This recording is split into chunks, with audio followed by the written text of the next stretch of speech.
Timothy Burns, Tim to his friends, looked at his cell phone after leaving a message from Candace, or Candy, as she liked to be called, his wife of 5 years.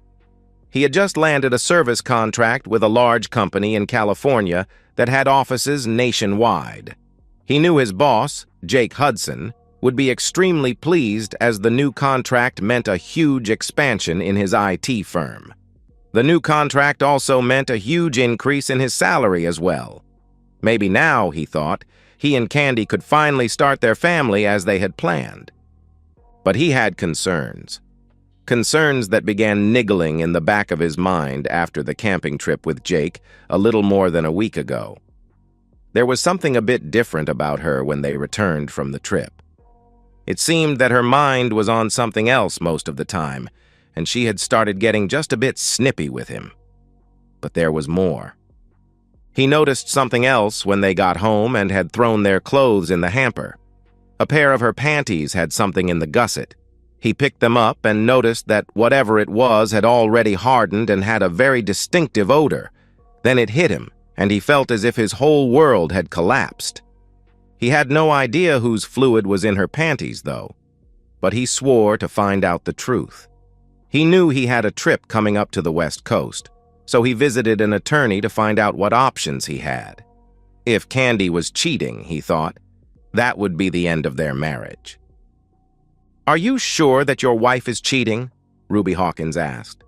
Ruby was an attorney who specialized in family law and divorce, and was recommended to him by a friend who had just divorced his wife for cheating. "Not 100%. But I need to know, and if she is, I want a divorce." "Well, most divorces in this state are no fault. You can file on the grounds of adultery, but you'll need to have ironclad proof."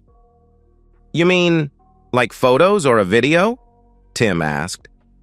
"Yes, if you like, I can have an investigator keep tabs on her and find out for certain."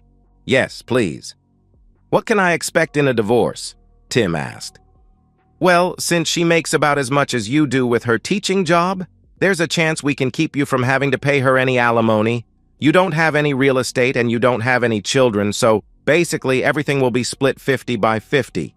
You keep your retirement and she keeps hers. Basically, it's an even split of the assets. If she is cheating on you, we'll use that as the grounds and use whatever evidence we have to ensure a good outcome. I'll start putting the paperwork together and we'll go when we have the evidence."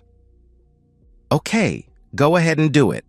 I'll be out of town for about 3 days, so I imagine that's when she'll probably do it." She called in her investigator, Marvin Johnson, and he suggested Tim place a tracking app on her phone. He also gave Tim a device to record phone calls on his landline and an audio recorder he would stash in her purse. Tim hated doing this, but he had to know the truth. There were other clues as well. Ever since the camping trip, Jake seemed even more arrogant and condescending than before. It was almost as if he knew something Tim didn't. He managed to get through the week, and Candy drove him to the airport, giving him a kiss as he left. "I'll call you tonight after dinner," he said. "Okay, dear," she told him. "Have a safe flight." The first night he was gone, he called Candy as promised, and was a bit shocked when she told him she would be working as a waitress for a party Jake was holding at his house that evening. According to Candy, one of the original waitresses had gotten sick, and Jake asked if she would fill in. He wasn't aware that Jake had anything planned, as he hadn't mentioned anything. "He promised to pay me $150 for the evening. I could use the extra money since I don't start back to work for a couple weeks." He knew that classes were starting back up soon, and she really could use the extra money. But something seemed a bit off about this. "Really? Okay, go ahead. But be careful and tell me about it tomorrow, okay?" "Okay. You know I love you, right?" she replied. "Yeah, and I love you too. Good night." He ended the call, but a knot was starting to form in his gut. He called the investigator. "I just wanted to let you know that Candy's been asked to work as a waitress for a party at Jake Hudson's house," Tim said. "Okay," Marvin said. "We've got it. I'll forward whatever we find out to you." "Thanks," Tim said, ending the call. The next day, he called Candy's cell, but got no answer. He also called the house phone, but only got the answering machine. Surely she didn't spend the night with Jake, he thought to himself. His hopes were dashed, however, when he got the email from Marvin that afternoon. Candy spent the night at Hudson's house, and she's still there, and she was quite busy the night before. I've attached a couple of photos, but I want to warn you. They're pretty graphic. I'll give you my full report when you return. Tim opened the attachments, and his heart sank. There was his wife of 5 years, involved in explicit acts with multiple men. One was Jake, and the others were colleagues from his office, men he once considered friends. The second picture showed her lying on the floor in a compromising position, with evidence of her encounters still visible. Jake's presence was unmistakable, and Tim's hands began to shake as tears filled his eyes. He couldn't believe what he had just seen. He tried calling her phone one more time, but it went straight to voicemail. He also tried calling the house phone, but only got the answering machine. He left no message and went to the bar in the hotel to drown his sorrows. The next morning, he checked the tracker and saw that Candy's phone was still at Jake's house, confirming she was probably still there. Marvin sent an email that contained 2 more photos, showing his wife involved in an explicit group activity with about 10 men, including Jake, his son Mike, and 5 others from Jake's IT firm. These were men Tim had once considered trusted colleagues, but now saw them in a different light. He didn't recognize the other 3 and assumed they were friends of Mike's. He concluded his business with the California client and, contract in hand, checked out of the hotel and grabbed an early flight home. He grabbed a taxi at the airport and noticed that Candy's car was gone when he arrived home. Checking the tracker, he saw that her phone was still at Jake's house. He went inside, changed clothes, and called Ruby's office. He was surprised when her receptionist said she was available and could see him that afternoon. He called Candy's cell and was surprised when she answered. She seemed out of breath when she answered. "Hello?" she asked. "Hey, it's me, Tim. Where are you?" "I'm at home, just catching up on a few things before classes start," she said. He was shocked that she would lie so blatantly to him. "I see. Well, I'm done here in California and I'm on my way home." "Oh, good. I've missed you so much. Call me when you land and I'll come pick you up at the airport." "No, don't bother. I'll grab a taxi or something. Bye." He ended the call and wondered if she noticed that he didn't tell her he loved her or would see her later.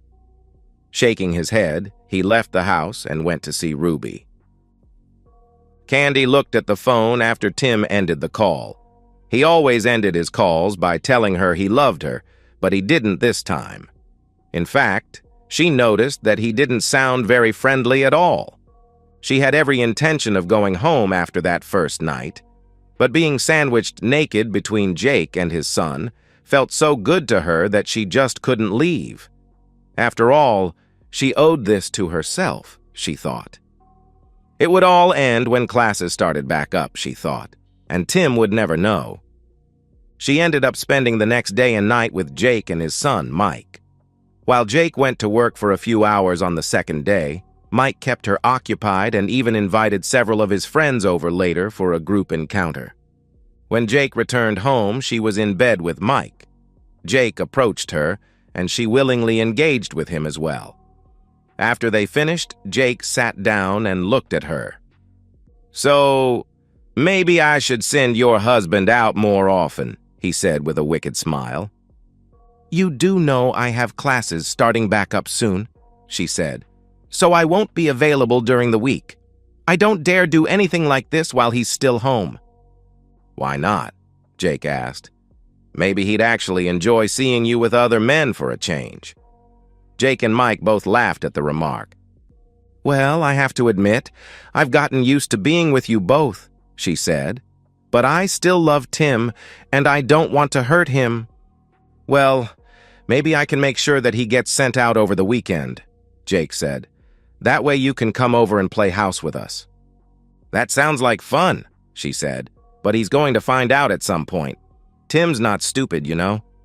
Don't worry, Jake said, picking up his camcorder. I'll take care of Timmy boy. There's just one thing. What's that? She asked. I don't want you to have intimacy with him anymore, Jake said. You belong to us now.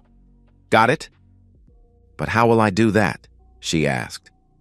You'll figure something out, Jake said. Make up some excuse. You know, like, I have a headache or something. Okay, I'll try, she said. Later that day, some of Mike's friends came over and they got a chance to sample Candy's wares. Jake invited a few single guys from the company and they joined in.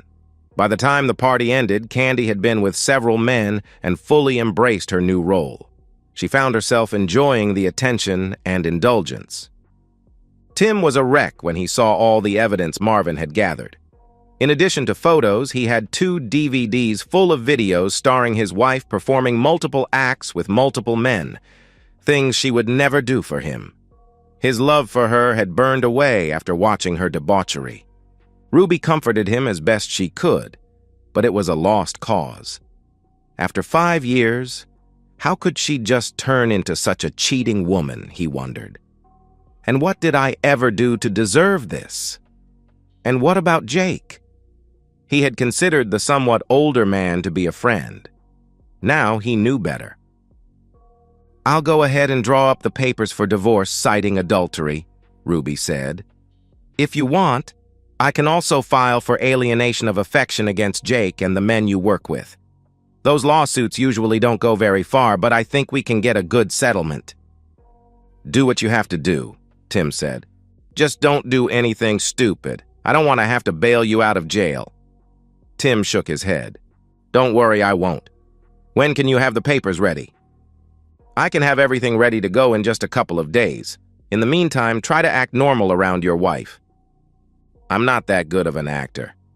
And there's no way I'm touching her ever again. God only knows what she's gotten from all those men. Tell her you're not feeling too well. That should buy you a little time. Tim nodded his head. Yeah, okay, he said before he left. Sitting in his car, he suddenly realized something else.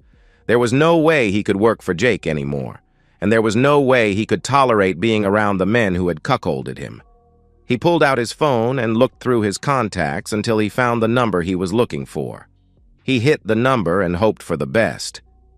Carlson, the man at the other end said when he answered. John, this is Tim Burns. Tim, how are you, old friend? Could be better. Listen, is that position with Empire still open? John Carlson, an executive with Empire, had been trying for some time to get Tim on board, but Tim felt he needed to stay with Jake out of a sense of loyalty to him. That loyalty, however, was now gone. Of course it is. You finally decided to come join an established company? Yeah, something like that. Some things have come to my attention, and I find I can no longer work there. I'm sorry to hear that, John said. Is there anything I can do? Just give me a job. I promise I'll work as hard for you as I did for Jake. Of course. Would Monday be okay to start? Absolutely, Tim said. Good. Listen, why don't you and that pretty wife of yours come by tonight and have some of Rose's famous lasagna? We can catch up and I'll go over the compensation package with you. I'd love to, but unfortunately, I can't bring Candy. Oh? What happened? John asked. I really don't want to get into it on the phone. I can get into it a bit tonight if you want. Sure, Tim, John said, sounding concerned. You know, Rose is a licensed counselor. Maybe she can help you if you want. That actually sounds good, John. I appreciate it, Tim said. Good. I'll call Rose and let her know. Think you can come by at, say, 6:30 tonight? Sure, 6:30 it is. Thanks again, buddy. My pleasure, John said. They ended the call, and Tim felt as though a giant weight had been lifted off his back. He started his car and headed home. When he got there, he noticed that Candy still hadn't made it back from Jake's house. He grabbed his briefcase and went inside. He showered, changed clothes, and sat at his computer, where he wrote his resignation letter. Candy finally came in about 5 p.m. and noticed her husband sitting at his computer. She went to give him a kiss, but he turned his head, and she ended up kissing his cheek. Surprised, she looked at him before speaking. "Is everything all right?" she asked. "Not really. I'm not feeling too well. Maybe it's jet lag or something, I don't know. I'll sleep on the futon when I get back tonight." "Get back? Where are you going?" she asked. "I'm meeting someone for dinner." "Are you meeting a woman?" she asked, concern in her voice. "You mean, am I cheating on you?" "No. I've never cheated on you in all the time we've been together, and I have no intention of doing so now. Can you say the same?" She recoiled in horror. "Does he know?" she asked herself. No, there's no way he could ever know. "Of course I can," she said. Tim wasn't convinced. "So, how was your trip to California?" she asked, trying to change the subject. "Successful. And how was your little job at Jake's house?" "It went well. Even when it was hard, it was still fun." "I'll bet," he said with no emotion in his voice. He looked at his watch before speaking again. "I'd better get going," he told her before saving his work and shutting down his computer. He stood and walked past her without a word and went into the master bedroom, where he changed into something a bit less casual. When he came out, Candy was sitting on the couch. "How long will you be gone?" she asked. "I don't know. Don't wait up for me. Bye." He grabbed his keys and headed out the door. She couldn't help but notice that he didn't kiss her and told her he loved her. He always did that when he left the house. After she saw his car leave, she picked up the house phone and called Jake, unaware that her conversation was being recorded. "Jake, I think he knows something," she said. "What makes you think that?" Jake asked. "He wouldn't touch me at all. He usually always gives me a kiss and tells me he loves me, but he didn't. He seemed so old, and he just left, saying he had a dinner appointment." "Oh? Did he say with whom?" "No, he didn't. Jake, what if he knows? What if he's planning to leave me?" "So what if he does? You can always come and stay with us. And don't worry about Timmy boy. I'll keep him running around so much he'll hardly ever be home." "But I don't want to lose him. I love him." Jake laughed out loud. "Yeah, you showed us all how much you love him these past 2 days or so, didn't you?" Jake asked. "That's not funny, Jake. I know what I did with you guys, and yeah, I enjoyed it, but I still love him. I don't want to lose him." "Yeah, right. Look, let him get it out of his system. After a while, he'll come on board. And if he doesn't, well, we can do something about that as well." "You're not going to hurt him, are you?" she asked. "Not in so many words. We'll just have to show him the way things are going to be from now on. And you're going to help make it happen." "What?" Candy asked, shocked. "When the time comes, you're going to help us explain things to him. Remember who you belong to now. I'm sure you wouldn't want the school board to see those videos we have of you." "You wouldn't dare," Candy said. "Oh, yes, but I would. I've got videos of you on the camping trip and lots of videos of you in some very compromising positions. You literally belong to me, so it's up to you to keep Timmy boy in line." Feeling trapped, Candy gave in. "Okay, Jake, but don't hurt him." Jake sneered over the phone. Yeah, whatever," he said, ending the call. Tim pulled up to the large 2-story home where John and Rose Carlson lived. He got out of his car, grabbing the bottle of wine he picked up on the way over. John answered the door when he rang the bell and graciously accepted the wine. "Come on in, Tim," he said with a smile. "And thanks. It'll get put to good use tonight."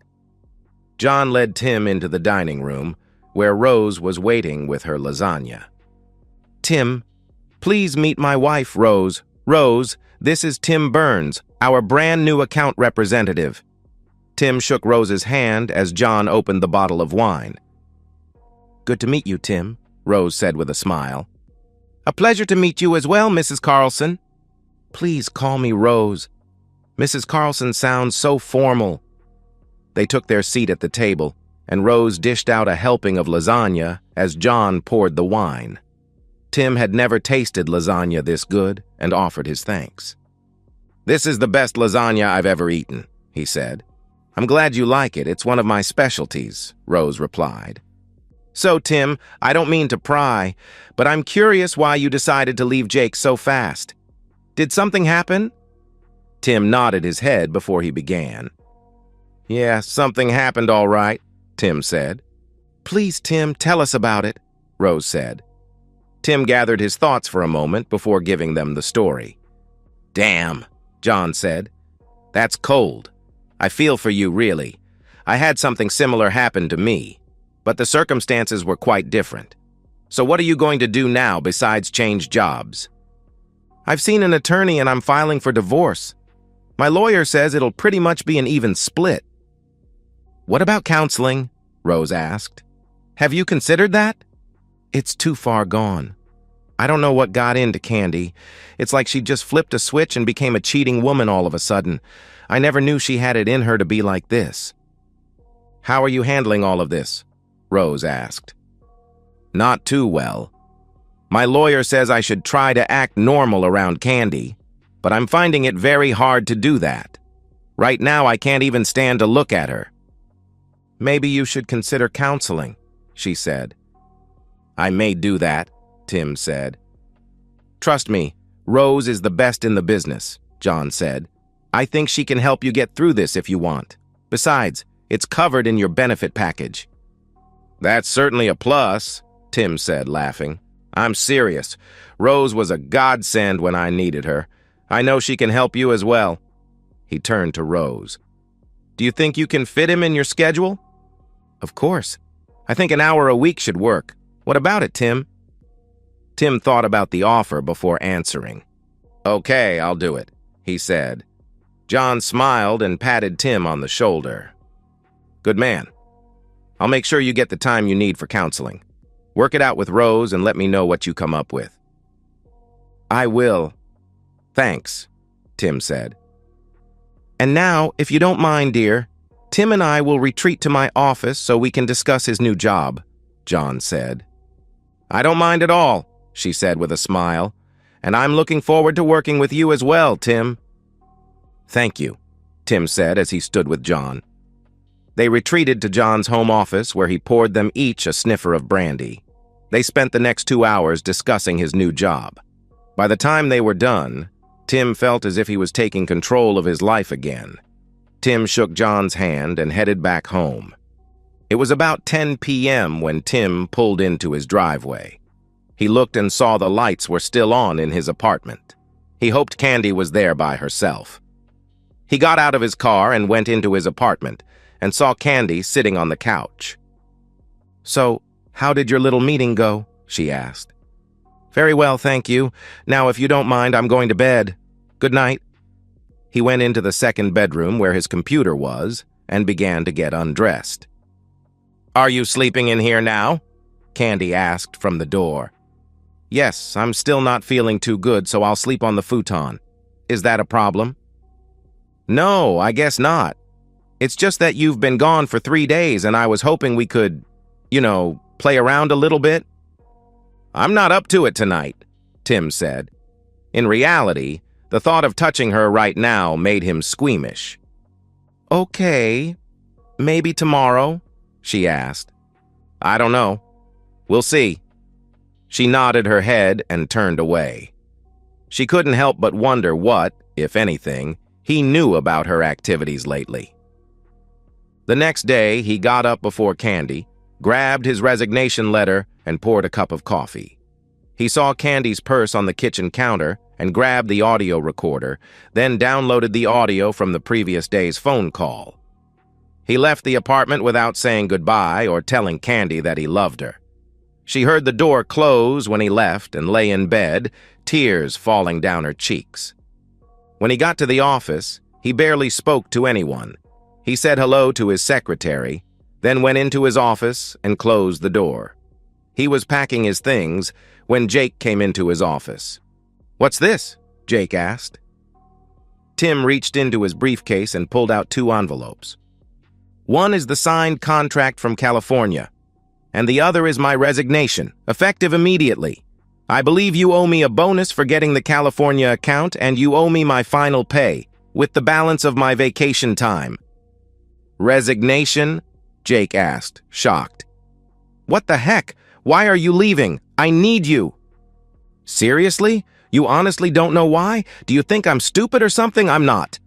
You know, frankly, some things have come to my attention and I've decided that I can no longer work here. So I've accepted a position with another firm. I'll be out of your hair in just a few minutes. Then I'm going to HR. "Wait, Tim, can't we talk about this?" Jake asked. Tim shook his head. "There's nothing to talk about, Jake. I'm done. Finished. I considered you my friend, but you stabbed me in the back and destroyed my marriage. You can find someone else to cuckold." "So that's what this is all about." "Well, just so you know, your wife was more than willing to have intimacy with me. We don't need to let something like that ruin your career. Just go with the flow for a while. Let Candy sow a few wild oats for a while. When she's done, she'll be all yours again." "God, you are a slimy piece of shit, aren't you? Do you honestly think I'd go along with something like that? How long have you been screwing her, by the way?" "Well, the first time was at the campout. On the second day, while you and the others were out skiing. She made the first move, getting close to me in your tent. She even mentioned I was more satisfied than you. Things escalated and she couldn't hold back, practically begging for more right then and there." Tim had never gone down on Candy. He had tried several times, but just couldn't do it. He couldn't explain why, and Candy never said anything about it. "And that's about the time you suddenly had me leave to take care of something at the office, isn't it?" Tim asked. "You wanted me out of the way so you could be with my wife?" Jake smirked as he nodded his head. "Yeah, so what?" he asked. Tim wasn't finished. "And that whole thing about hiring her to be a waitress at your party was just another excuse to get her into bed, wasn't it?" Tim asked. "Yeah, it was. So what?" Jake asked. Tim pulled out his phone and stopped the audio recording he started when Jake walked into the office. "Thank you for your admission. Now, if you don't mind, I'm done packing. I'll go to HR and I'll be out of your hair." "Wait, you can't use that recording." "We'll see. I'm out of here. Goodbye, Jake. Rotten hell, okay?" "You forgot something," Jake said, picking up a photo of Candy that Tim kept on his desk. "I didn't forget. I don't want it. You and your son want the skank so much you can have the skank. I'm done with her. And you. Goodbye." With that, he left the office. Jake looked at Tim as he left, wondering what the hell just happened. How did Tim find out about what he and his son had done with Candy, he asked himself. "What do you mean he resigned?" Candy asked when Jake called. "He just handed me a signed contract and a resignation letter and left. He knows, Candy. I don't know how he knows, but he knows." "What did you tell him?" she asked. "The truth. I told him about the first time, on the camping trip." "You idiot!" she exclaimed. "Well, he asked, so I told him. He also left the picture he kept of you on his desk. Said he didn't want it." "Terrific," she said, tears falling down her cheek. "So what do we do now?" she asked. "Not my problem. He's your husband. You deal with it. Unless, of course, you want me to come over and make him see the error of his ways." "No. You've done enough, thank you. Stay out of this. I'll deal with it." "Whatever," he said. With that, he hung up. Candy looked at her phone, tears falling down her face. She didn't want a divorce, but she knew Tim wouldn't stand for her cheating. She decided she would do everything she could to hang on to him. She sat on the couch, her head in her hands, sobbing over what she had done. A few minutes later, Tim pulled into the driveway. He saw Candy's car and looked to see if Jake's car was anywhere around. Not seeing it, he grabbed his box and briefcase and went inside. He saw Candy on the couch and, saying nothing, went into his office. He closed and locked the door, then checked for any voice recordings. He found the recording and listened to the call between Candy and Jake. He forwarded it to his lawyer, then gave her a quick call. "Hello, Tim. I just got your latest email. I'm in the process of filing your paperwork now." "Good. When can they be served? If you want, I can pull some strings and have my process server deliver them late this afternoon. Will that work? It will. Thanks, he said. After hanging up, he went to his gun safe, opened it, and pulled out his old .45 caliber semi-automatic pistol. He had no plans on using it, but he didn't want any problems with Jake or Candy. He made his way into the kitchen, set his briefcase on the table, and looked at Candy.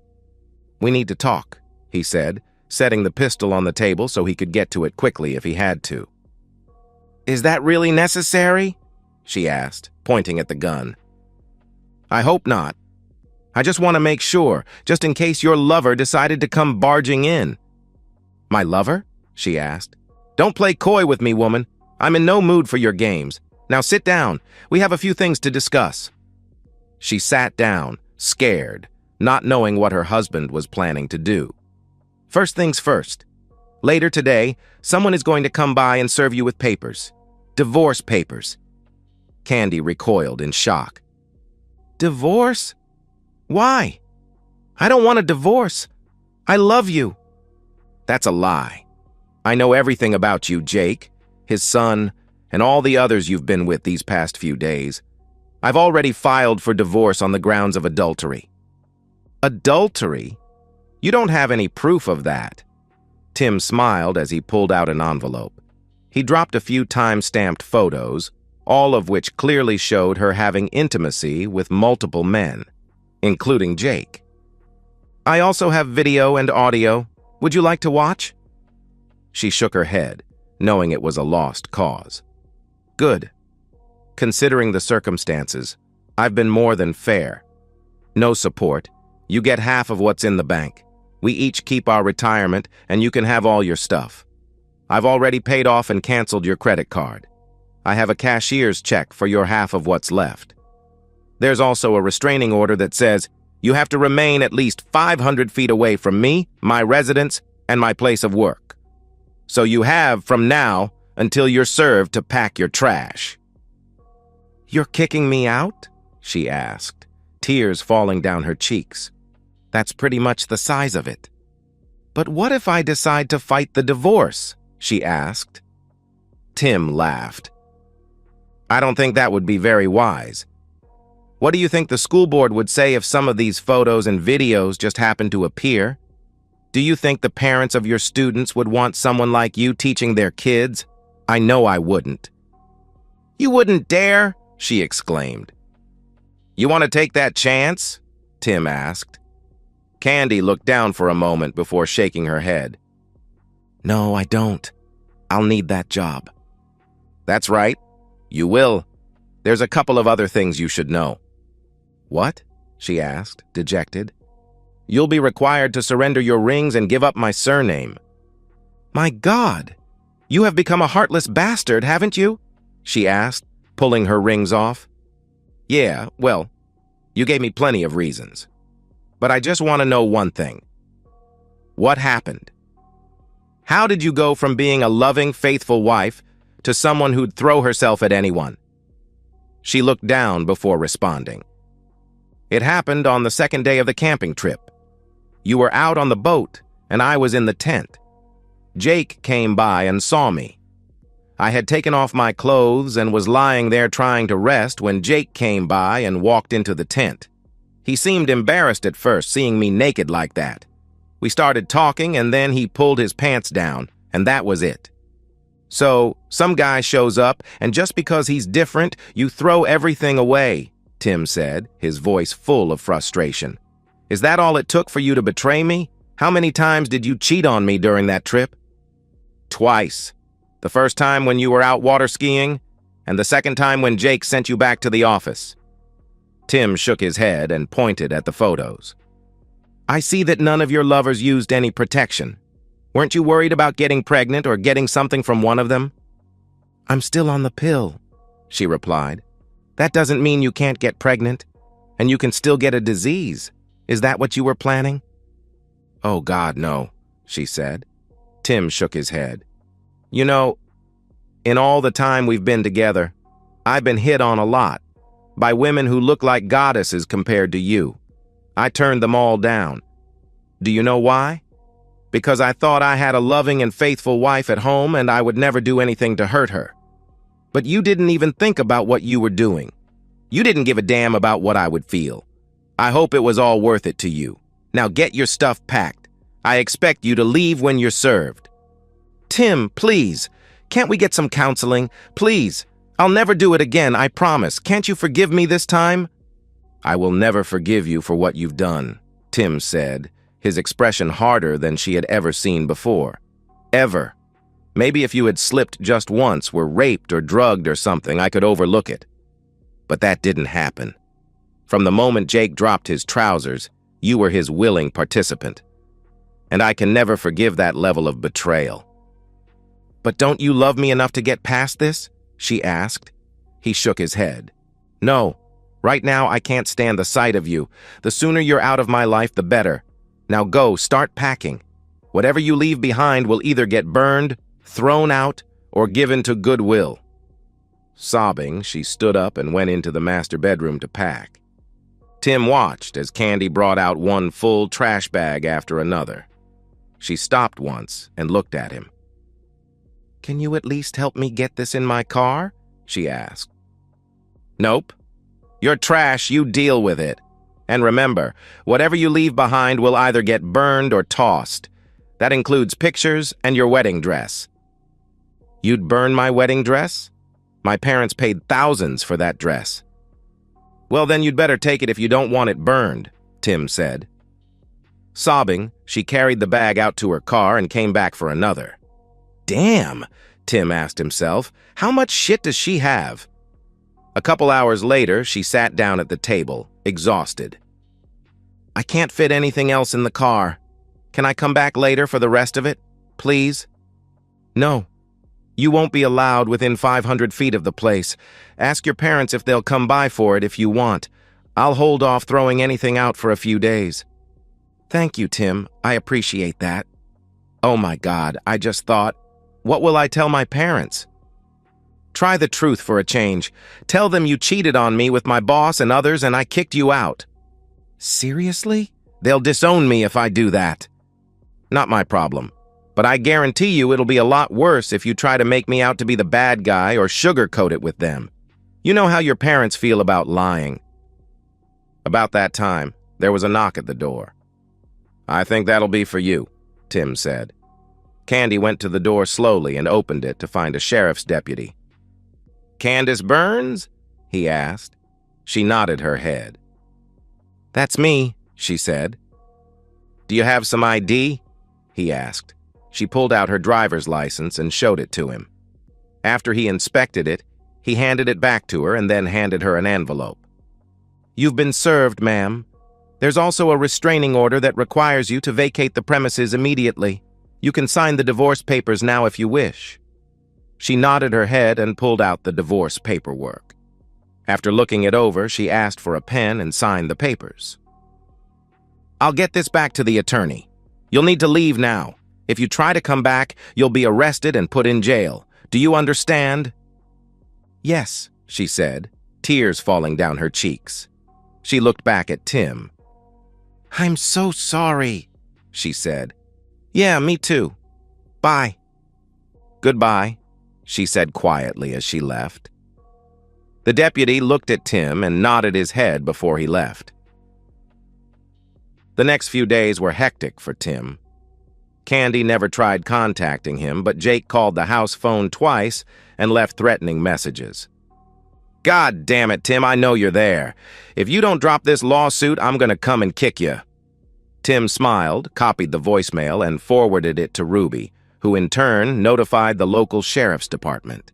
Candy's parents also called, wondering if they could come by to get more of her things. Yeah, sure. Just make sure she's not with you. There's a restraining order on her. Okay, George, Candy's father said with a sigh. When he and Candy's mother, Bernice, came by, they grabbed what Candy had left behind and used the time to encourage Tim to drop the divorce. Tim, she made a mistake, Bernice said. Surely you can get past what she did and take her back. She's crazy about you. What did she tell you, Bernice? Tim asked. She said she screwed up with your boss, Bernice said. And that's it? Tim asked. Well, yeah. She didn't get into any specifics and we didn't press it. Tim grabbed the envelope with the pictures and DVDs and showed the photos to Bernice and George. They were shocked when they saw the photos. I'm sorry she didn't tell you the whole truth. As you can see, it was a lot worse than she made on. Oh my God, I had no idea it was this bad. I'm so sorry, Tim. I don't blame you for what you did. George's face was red with rage. I'm going to have a long talk with that stupid daughter of ours. Have you done anything else with these photos? He asked. Tim shook his head. Not yet, but I warned her not to fight the divorce, he said. They commiserated with him for a bit, then finished packing up the rest of her things. A half hour later, they left the apartment, giving Tim a hearty hug and wishing him well. Later that day, as Tim sat watching television, there was another knock on the door. He looked through the peephole and saw Jake, Mike, and two of Tim's former work colleagues. He went into his office and grabbed his pistol from the gun case and called 911. Holding the gun behind his back, he barely got the door open before they barged in. "We're gonna kick you," Jake growled. Tim pulled his pistol and held it on Jake, causing them to pause. "You're not really gonna shoot us. You don't have the balls." "You really want to put that to the test? Just so you know, I've already called 911 and the police are on their way over here right now. If you're here when they get here, you're going to jail for violating the restraining order." "Jake, I think he means it," one of the other two men said. Jake looked at him for a moment, then turned back to Tim. Just then, they all heard a siren nearby and saw the flashing red and blue lights. "Yeah, Jake, I mean it," Tim said. They turned to leave, but two very large uniformed police officers were at the door. Tim lowered his pistol. "Put the gun down, sir," one of the officers said. Tim obeyed, putting the pistol on the kitchen counter. "Sir, these men are violating a restraining order. They barged into my apartment and threatened me. I want them arrested." "Do you have a copy of the order?" the other policeman asked. Tim nodded his head. "I do, officer," Tim said. He pulled an envelope sitting on the kitchen counter and handed it to the officer, who examined the order carefully. After a few moments, he handed the order back to Tim and then turned to the four men. "Turn around, hands behind your back," the officer said. The four men glared at Tim as the officers cuffed them and read them their rights. Once they were cuffed, one of the officers turned to Tim. "Do you have a license for that firearm?" he asked. "Yes, I do. Would you like to see it?" He pulled out his wallet and showed the officer the license card and his NRA firearms training card. The officer nodded his head after examining the cards. "All right, you be careful with that thing, you hear me?" "I hear you, officer." "Thanks." The next 3 months were a blur for Tim. He enjoyed working at Empire, much more than he ever did working for Jake. His weekly counseling with Rose also helped him deal with his trust and anger issues. At the same time, he joined a gym and worked out 3 days a week. In addition, he began taking classes in martial arts, more for mental discipline than anything else. On top of that, he took a course in diet and exercise that Rose recommended to him. The divorce went through the system with ease, especially since Candy didn't contest it. The alienation of affection lawsuits, however, were somewhat different. Ruby had warned that they might end up dismissed, and 2 of them were.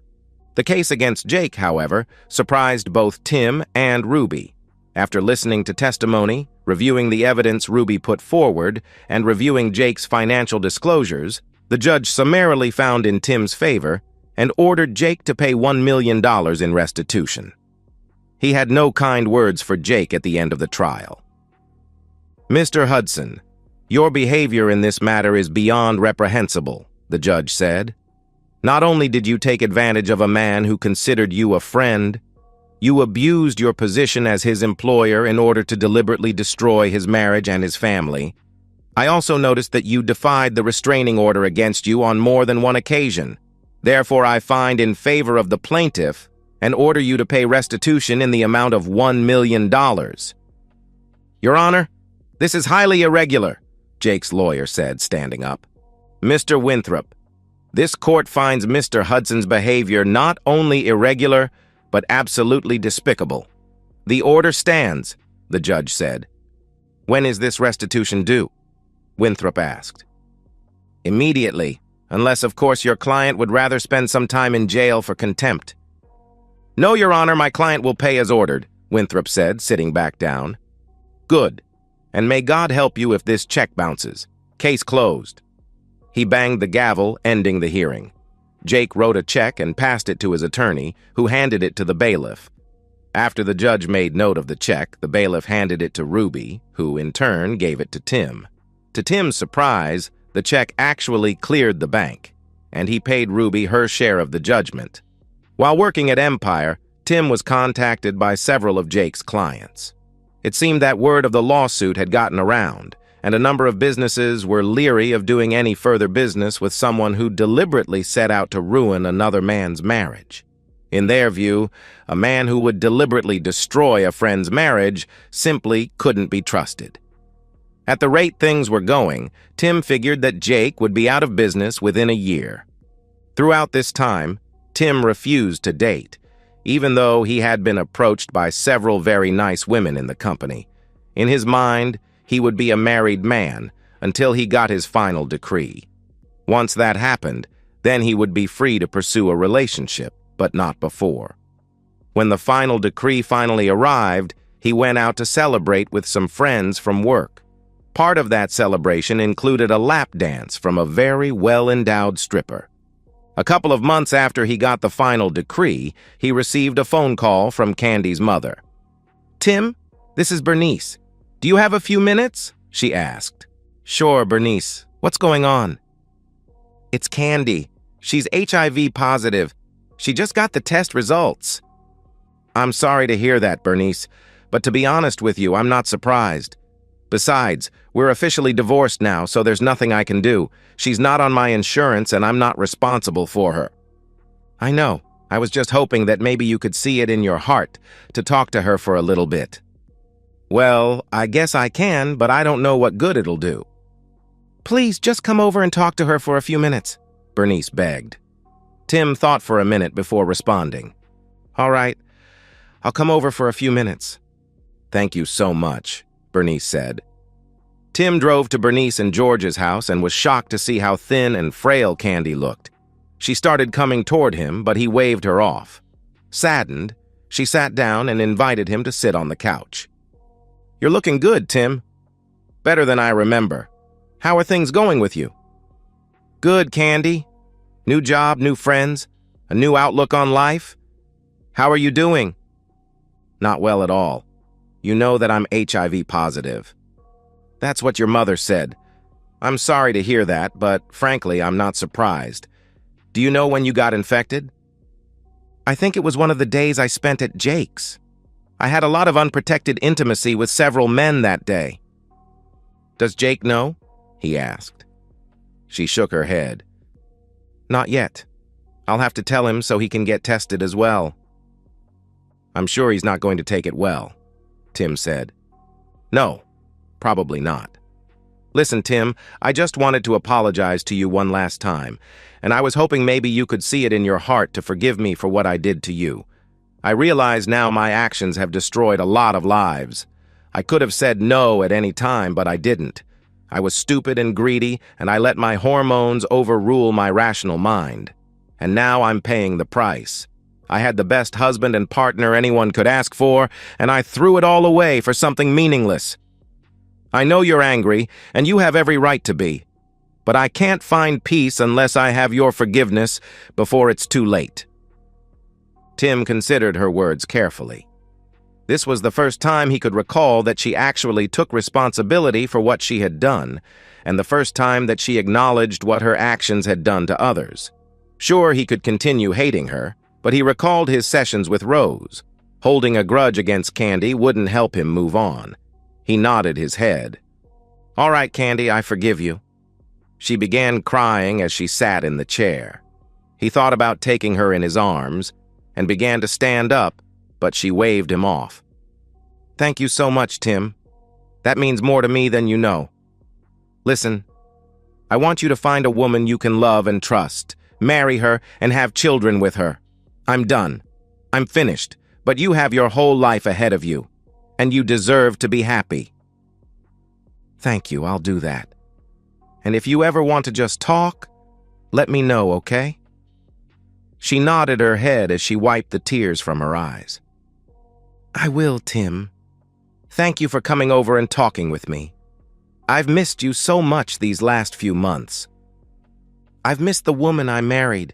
How are things with Jake and Mike, by the way?" She shook her head. "Not good. He's gotten very abusive lately. He didn't take losing to you in court very well. You probably know his business has taken quite a hit lately." "I've noticed. Has he hurt you? Physically?" "Not yet, but he's very abrupt," she said.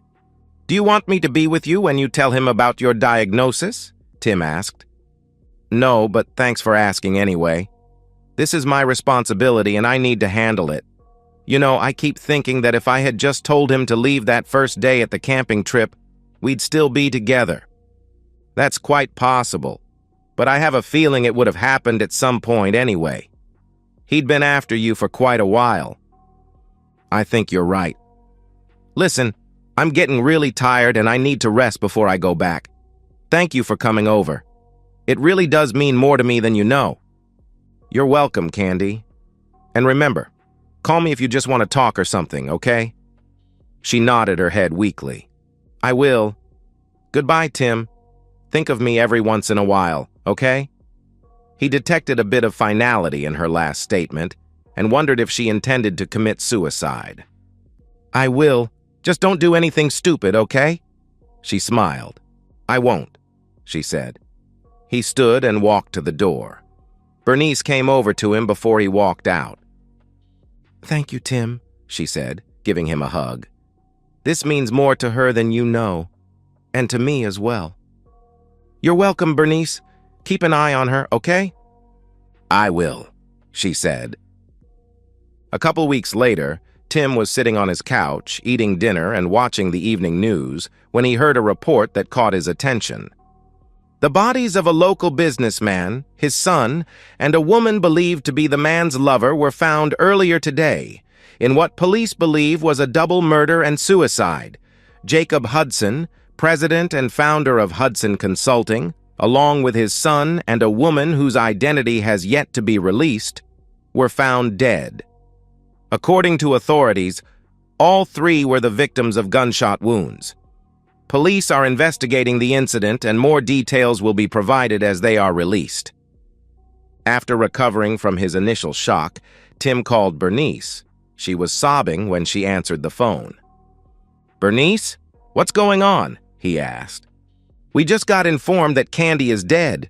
It looks like that bastard Jake shot her, then his own son and himself." "Oh my God. I saw a report on the news and I was hoping it wasn't her. I'm so sorry." "It's her," Bernice said. "Do the police have any idea why it happened?" Tim asked. "They're not 100% certain, but I'm pretty sure she told Jake about her HIV and he lost it. They're doing autopsies on them now." "I'm really sorry, Bernice. I want you to know I never wanted this to happen." "I know, Tim. Candy made her own bed and paid the price. Still, it's hard to lose an only child like that. I'm just glad you were able to make peace with her. I like to think she's in a better place right now." "Well, let me know if there's anything I can do," he said. "Thank you, Tim." Candy's memorial service took place a couple of weeks later, and Tim took time off to be there for her parents. According to the autopsies, both Jake and Mike were found to be HIV positive, along with Candy. From what the police were able to piece together, Candy told Jake about her diagnosis and said they should get tested. When Jake and Mike learned they were also positive, the older Hudson shot her in the head, then his son, and finally shot himself. Tim spent a few days mourning Candy's death, thinking back over the good years they had together. Then one day, out of the blue, he got a visit from Cynthia Stone, another rep who worked on his team. "Hey, cowboy," she said. "You want to join us for happy hour tonight?" You look like you could use some company." Tim thought about it for just a moment. He almost turned her down, but then had second thoughts. "What the hell? I could use some good company right about now. Sure, I'll join you." "Well then, come on down to the hitchin' post after work, okay?" she asked, smiling. "I'll be there. Thanks for the invite." And so the circle of life continues, he thought as she walked away. Then he heard a familiar female voice in the back of his mind. "Go for it, big boy. She's got the hots for you," the voice said. Surprised, he looked around but saw no one. He felt a chill go up his spine for a moment. "No," he thought to himself. "That isn't possible. Or is it?" And so, we've reached the end of today's story. Was it what you expected, or did it take a twist you didn't see coming? I'm curious to hear your thoughts. Share them in the comments below, and let's get a conversation going. If this story kept you hooked, make sure to hit that like button. And if you're new here or just haven't subscribed yet, now's the perfect time to join our community. I bring you fresh, captivating stories every day, so click that subscribe button and turn on notifications so you never miss out. Thanks for watching, and I'll see you in the next one.